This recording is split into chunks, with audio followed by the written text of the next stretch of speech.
कहते हैं भोजन का घटक। पिछली कक्षा में बताया गया था ना, क्या बताया गया था कि खाद्यान्न वस्तुओं के समूह बनाने के लिए कौन सी वस्तुएं किस प्रदेश में ज्यादातर खाई जाती है। तो कहीं दाल रोटी चावल, कहीं क्या क्या सांभर चावल भिंडी, ठीक है। इस तरह के व्यंजन हो सकते हैं। हमारे भोजन में क्या होते हैं, विभिन्न प्रकार के पोषक तत्व होते हैं। जैसे हम एक वस्तु खाते हैं, गाजर खा लेते हैं, उससे हमें सारे पदार्थ नहीं मिलते। चावल खा लेते हैं, उससे भी हमें सारे पोषक तत्व। तो एक साथ हम चावल खाते हैं, हमें कार्बोहाइड्रेट मिलता है, साथ में दाल भी खाते हैं तो प्रोटीन मिल जाता है, और चावल दाल खा लेते हैं, क्या मिल जाता है, प्रोटीन और कार्बोहाइड्रेट के साथ साथ हमें क्या जिससे शरीर की वृद्धि होती है और ऊर्जा भी मिलती है। रोटी भी खा लेते हैं, रोटी खाते हैं तो क्या मिलता है, रोटी में क्या क्या होता है,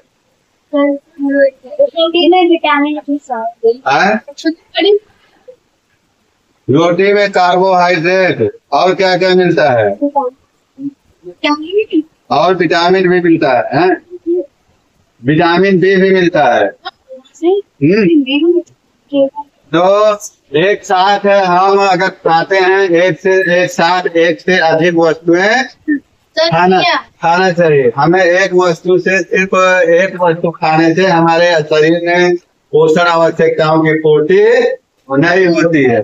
दूध में बहुत सारे विटामिन पाए जाते हैं, इसमें क्या पाया जाता है, वसा पाया जाता है, प्रोटीन और विटामिन, तीनों चीज पाया जाता है। विटामिन ए और विटामिन बी के साथ साथ कैल्शियम भी पाया जाता है। हाँ, तो इसीलिए दूध को क्या बोलते हैं, सर्वाहार भोजन बोलते हैं, ठीक है। तो हमारे शरीर के आवश्यकता, हमारे शरीर के मुख्य पोषक तत्व कौन कौन से हैं, अगर पूछा जाए हमारे शरीर के मुख्य पोषक तत्व कौन कौन से हैं तो क्या कहेंगे, कार्बोहाइड्रेट और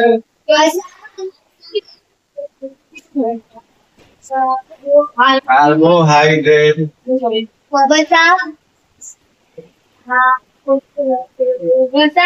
वसा, प्रोटीन,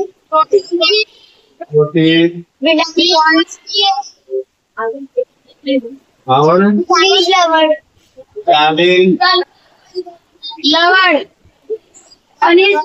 विटामिन और खनिज लवण।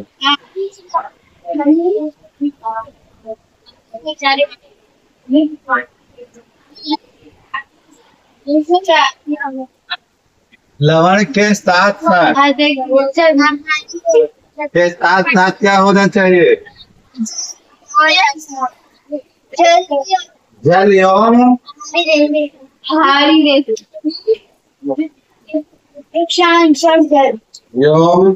आहारी रेशे, जिसे शांत बोलते हैं, ठीक है। आहारी रेशे को क्या बोलते हैं, शांत बोलते हैं। साथ साथ आहारी रेशे और जल भी होना चाहिए। कार्बोहाइड्रेट से क्या होती है, हमें तुरंत ऊर्जा मिलती है। वसा हमारे शरीर को ये भी ऊर्जा देने के काम में आता है, मगर साथ साथ शरीर की क्या करता है, विकास भी करता है, ठीक है। और प्रोटीन जो है ये शरीर की वृद्धि और विकास दोनों करता है, और इसके क्या करता है, शरीर को अनुरक्षण के लिए, स्वस्थ के लिए विटामिन, सारा काम शरीर को स्वस्थ रखना का सारा काम विटामिन का है, ठीक है। और एवं खनिज, इसके साथ साथ खनिज भी आवश्यक है, जिससे हड्डियां और दिमाग ये सब अच्छे से चलता है। जैसे खनिज में कैल्शियम आ गया है, उदाहरण लेते हैं, और लोहा आ गया। तो कैल्शियम क्या करता है, हड्डियों को मजबूत करता है। लोहा क्या करता है, खून की मात्रा को बढ़ाता है, ठीक। तो ये सब खनिज में आ गए। के साथ साथ क्या होना चाहिए, जल एवं आहारी रेशे भी होते हैं। आहारी रेशे और जल का क्या काम है?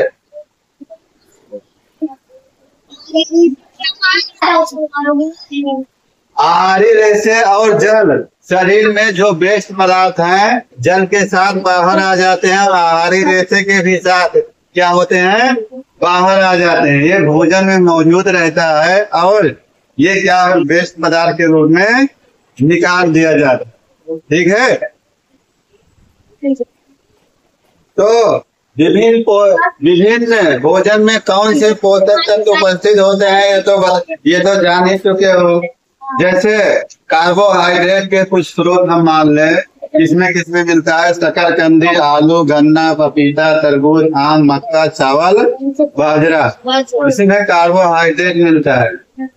और वसा की बात करें तो वसा के दो स्रोत हैं, एक पादप स्रोत है और दूसरा जंतु स्रोत है। पादप स्रोत में क्या है, मूंगफली, घी और कोई भी तेल हो तो उसमें वसा पाया जाता है।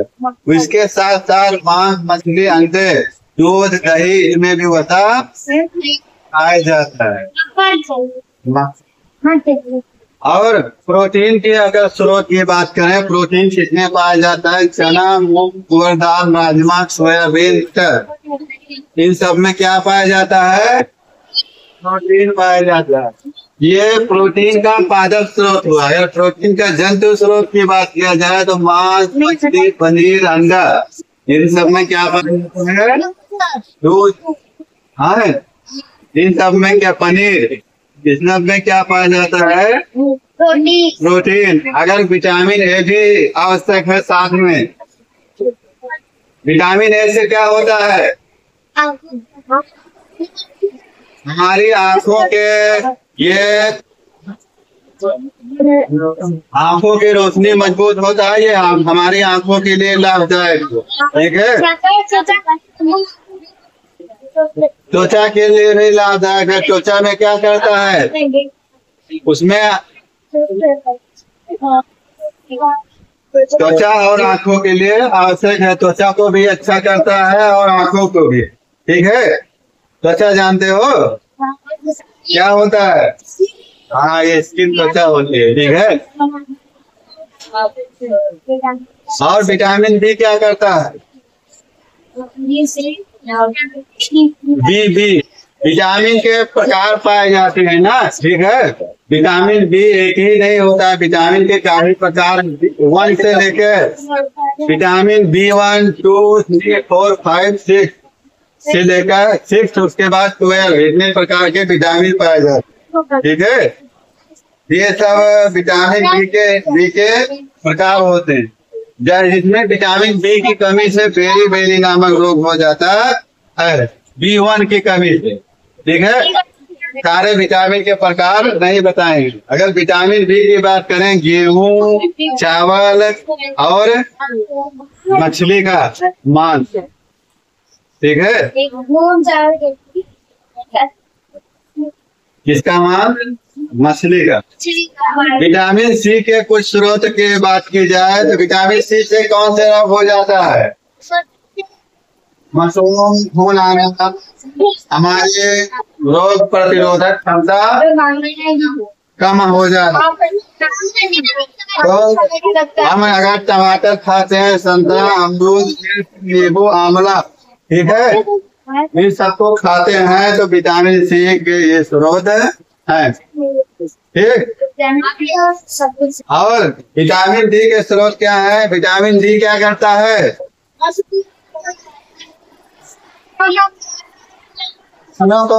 हड्डियों को हमारे मजबूत करता है। ये दूध, दही, मांस, अंडा, मछली, इन सब में विटामिन डी पाया जाता है।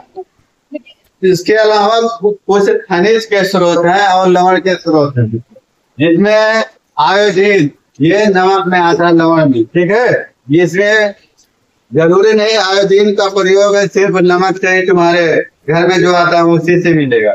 इसमें अदरक, पालक, नमक और मछली इसमें भी पाया जाता है। ठीक है। और फास्फोरस, ये भी एक क्या है, फास्फोरस किसमें आता है, खनिज में आता है। ठीक है। ये दूध, केला, अनाज, जिसमें क्या हुआ, चावल और मिर्च। मिर्च। ठीक है। लोहा के स्रोत, लोहा किसमें पाया जाता है, पालक, सेब और अमरूद। ये भी क्या है, खनिज है। ठीक है। ये रक्त को बढ़ाता है। कैल्शियम के स्रोत क्या है, दूध और अंडा। ये क्या करता है, हड्डियों को मजबूत बनाया जाता है। तो एक मन में प्रश्न आता है, हम कार्बोहाइड्रेट खा खा के ही और वसा खा खा के ही जिंदगी चला सकते हैं। जैसे एक आदमी यहाँ मोटा सा दिख रहा है, इसने क्या खाया, वसा से बना हुआ वस्तु ढेर सारा खा लिया, सोचा हम मोटे हो जाएंगे। क्या हो जाएंगे, शरीर का विकास हो जाएगा अच्छे से। तो इससे तो उसका विकास हुआ, मगर किस तरह हुआ, पेट फूल गया। तो इसको विकास थोड़ी हुआ, हमें संतुलित आहार लेने की आवश्यकता होती है। संतुलित आहार में दालें, सोयाबीन, अंकुरित क्या होते हैं, अंकुरित बीज, मूंग और चना जैसे किण्वित भोजन, फार्मेटेड फूड। किण्वित भोजन क्या होते हैं, दक्षिण भारतीय भोजन जैसे इडली। ठीक है। इडली कैसे बनती है ये आखिर में पढ़ाया जाएगा। किण्वित क्या है, आटे का मिश्रण जैसे मिश्रित होती है, थपेला, अनाज या दालों, केला, पालक, सत्तू, गुड़, उपलब्ध सब्जियां, इसी प्रकार हम भोजन के उपलब्ध कराते हैं। ठीक है। तो ये इन सबकी पर्याप्त मात्रा अगर भोजन में ले रहे हो, ये जरूरी नहीं रोज लो। ठीक है, मगर इसे लेना जरूरी है।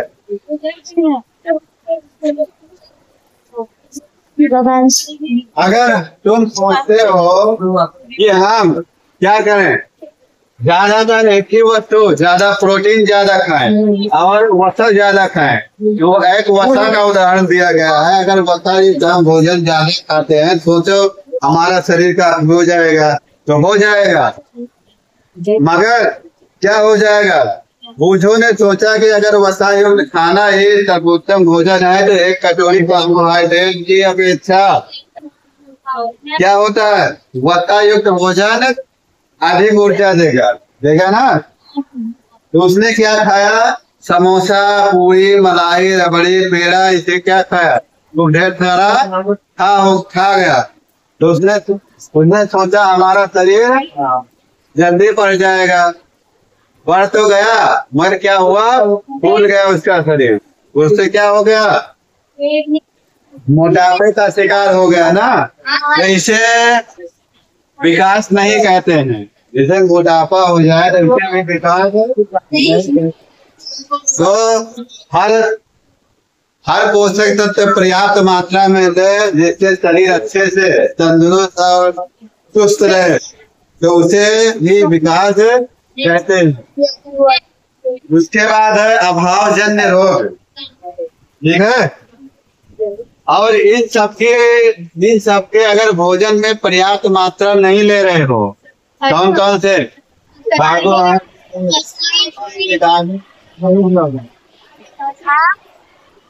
इन सबकी अगर भोजन में तुम्हें पर्याप्त मात्रा नहीं मिल रही है, तो तुम्हें अभावजन्य रोग हो जाता है। जैसे कुछ अभावजन्य रोग दिए गए हैं, जैसे विटामिन ए की कमी हो गई, तो देखने में कमजोरी, और कभी कभी पूरी तरह से दिखाई से बंद हो जाता। और विटामिन B1 की कमी हो गई तो धीरे धीरे रोग हो जाता है। इससे मांसपेशियां नबल हो जाती है और ऊर्जा में। विटामिन C की कमी हो गई तो नामक रोग हो जाता है। जिसमें मसूड़े से खून निकला, घाव भागने में अधिक समय लगता। ठीक है। तो विटामिन डी की कमी से अस्थियों का होना होता है। ठीक है। कैल्शियम की कमी से अस्थियां एवं दंत क्षय, इससे अस्थियां कमजोर हो जाती हैं और दंत क्षय हो जाता है। ठीक है। दांत कमजोर हो जाता है, दांत जल्दी टूटता है। आयोडीन की कमी से झींगा गाइटर, ये कौन सा रोग होता है? गर्दन की अस्थि फूल जाना, बच्चों में मानसिक विकलांगता, जिसका दिमाग कमजोर है, आयोडीन की कमी से हो जाता है। लोहा अरक्तता, रक्त की कमी, जिसे कमजोरी बोल रहे हैं। इसी के साथ यह अध्याय समाप्त होता है।